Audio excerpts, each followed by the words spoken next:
दोस्तों रविंद्र कौशिक पंजाबी बोलने में एक्सपर्ट थे, लेकिन ट्रेनिंग के दौरान उन्होंने उर्दू सिखाई गई और साथ ही मुस्लिम रीति रिवाज सिखाए गए और उनका नाम अब नबी अहमद साकिर रखा गया। पाकिस्तानी सेना में भर्ती हो गए और मेजर की रैंक तक पहुंच गए। दोस्तों पाकिस्तानी में सेना में रहते हुए उन्होंने एक लड़की से शादी भी करी जिसका नाम अमानत के पिता आर्मी में थे। एक ऐसा भारतीय जासूस जिसने पाकिस्तान की सेना में अफसर बनकर भारत के लिए जासूसी की, लेकिन जब वह पकड़ा गया तो भारत ने उसे बचाने की कोशिश तक नहीं। आइए जानते हैं भारत देश के ऐसे वीर सपूत के बारे में। रविंद्र कौशिक का जन्म 11 अप्रैल 1952 को राजस्थान जिले के श्री गंगानगर में हुआ था। दोस्तों रविंद्र कौशिक की शुरुआती पढ़ाई श्री गंगानगर के एक सरकारी स्कूल में हुई थी। उसके बाद उनकी कॉलेज की पढ़ाई एसडी बिहानी कॉलेज में बीकॉम से कंप्लीट की। दोस्तों रविंद्र कौशिक के पिता एयरफोर्स में अधिकारी थे, लिहाजा देश पर मर मिटने का जज्बा और विरासत में मिला था। दोस्तों किशोर अवस्था में कदम रखते ही उन्होंने 1965 की भारत पाक जंग और जवानी में कदम रखते ही 1971 की वॉर भी गवाह बने थे। घर के ऐसे देशभक्ति वातावरण में उनके दिल में देशभक्ति थी। दोस्तों साथ ही रविंद्र कौशिक को बचपन से ही अभिनय मिमिक्री का बहुत शौक था। दोस्तों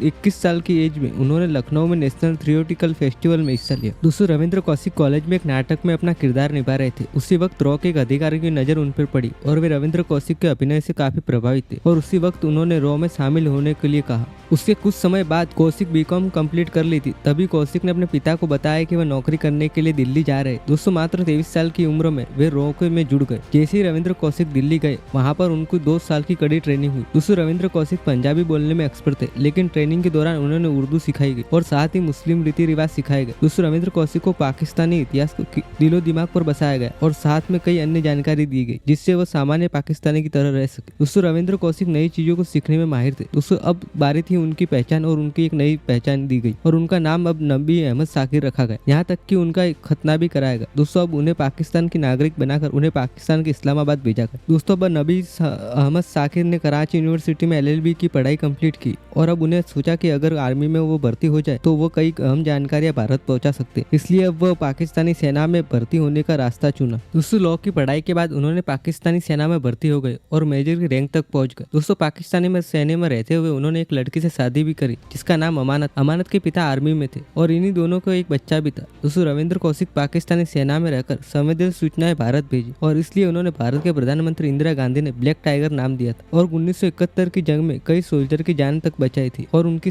दी गई जानकारी से बहुत ज्यादा फायदा हुआ था। रविंद्र कौशिक अपनी असली पहचान छिपाकर पाकिस्तान में पढ़ाई पूरी की, सेना में मेजर रैंक तक पहुंच गए और कई गुप्त जानकारियां भारत भेजते रहे, लेकिन कभी भी उन्होंने अपनी असली पहचान उजागर नहीं होने दी। लेकिन दोस्तों 1983 में उनका राज खुल गया, लेकिन गलती उनकी नहीं थी। दरअसल रॉ ने उनकी मदद के लिए पाकिस्तान में इनायत मसीह नाम के व्यक्ति को भेजा, लेकिन वो पाकिस्तानी अधिकारियों के हाथ चढ़ गया और पूछताछ के दौरान उसने नबी अहमद साकिर का राज भी खोल दिया। तब पाकिस्तानी अधिकारियों ने मसीहा को कहा कि वह रविंद्र कौशिक को उस पार्क में मिलने के लिए बुलाए। जब रविंद्र कौशिक वहां पर पहुंचे तब उन्होंने वहां पर गिरफ्तार कर लिया जाता है और यहाँ तक कि उन्हें कई प्रकार से लालच भी देने का प्रयास किया, लेकिन वह नहीं माने। दोस्तों कुछ समय बाद 1985 में उन्हें मौत की सजा सुनाई गई। बाद में उम्र कैद में बदल दिया जाता है। पाकिस्तानी जेल में रहते हुए उन्होंने कभी सियालकोट तो कभी लखपत तो कभी मियावली में रखा गया और उन्हें वहां पर टॉर्चर भी करा जाता और उन्हें कई दिनों तक खाना भी नहीं दिया जाता और इसी कारण से उन्हें टीबी हो जाती है। इन्हीं कारणों से नवंबर 2001 में उनकी टीबी और दिल का दौरा पड़ने से मौत हो गई और दोस्तों उनका शव तक भारत नहीं ला सके। मुल्तान की एक सेंट्रल जेल में उन्हें दफना दिया जाता है। दोस्तों रविंद्र कौशिक की मां ने भारत सरकार से कई बार मदद के लिए भी कहा, लेकिन वह नाकामयाब रही। दोस्तों सरकार से मान्यता अलग बात है, लेकिन रविंद्र कौशिक भारतीय इतिहास में अपना नाम स्वर्ण अक्षरों में लिखवा गए। इस ब्लैक टाइगर के बिना भारतीय महान जासूसों की हर लिस्ट अधूरी हुई। रविंद्र कौशिक दुश्मनों देश में शहीद हुए, लेकिन उन्हें असली सवाल यह है कि क्या वो अपने देश में जिंदा रहे या खो दिए गए।